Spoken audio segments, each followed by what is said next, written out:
அலசி கட் பண்ணி எடுத்து வச்சுருக்கேன். இப்போ இந்த தண்ணியோட தான் சேர்க்க போகிறோம். இப்போ வந்து கடாய் வச்சுருக்கேன். கடாயில் கடுகு சேர்த்துக்கலாம். கடுகு தேவையான அளவு கருவேப்பிலை சேர்த்துக்கலாம். சேர்த்துட்டு இந்த பீன்ஸ் இருக்கு இல்லையா, சேர்த்துட்டேன். தேவையான அளவு உப்பு சேர்த்துக்கலாம்.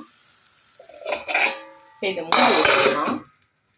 இப்போ வந்து பீன்ஸுக்கு நம்ம அரைச்சிக்கலாம். கொஞ்சமாக சோம்பு, கொஞ்சோண்டு சோம்பு, கொஞ்சம் நிறையா சீரகம், சின்ன வெங்காயம், காஞ்ச மிளகாய் இது போட்டுட்டு, இது கூட முக்கியமாக தேங்காய் போட்டு இறக்க வேணாம். கடலைப்பருப்பு ஊற வச்சு எடுத்து வச்சுருக்கேன். இதை வந்து நம்ம வந்து மிக்சியில் போட்டு அரைச்சிக்கலாம்.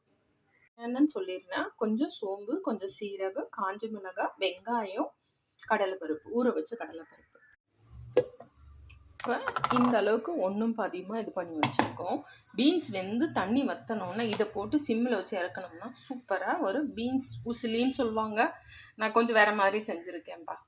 அரைச்சி விழுது இருக்குது, என்னாச்சுன்னு பார்க்கலாம். பீன்ஸ் வந்து நல்லாவே இது இருந்துச்சு, தண்ணி வச்சிருச்சு. கொஞ்சம் லைட்டாக இப்படி இருக்கும்போது என்ன பண்ணணும்னா இந்த அரைச்சோம் இல்லையா, இதை வந்து இதில் சேர்த்துக்கலாம். அடுத்து சிம்மில் வச்சுக்கலாம். சேர்த்துட்டு கிண்ட வேண்டியது தான். பருப்போட பச்சை வாசனை போட்டுக்கோங்க. கொஞ்சம் நேரம் அடுத்து சிம்மில் வச்சு மூடி வச்சிடலாம். இப்போ வந்து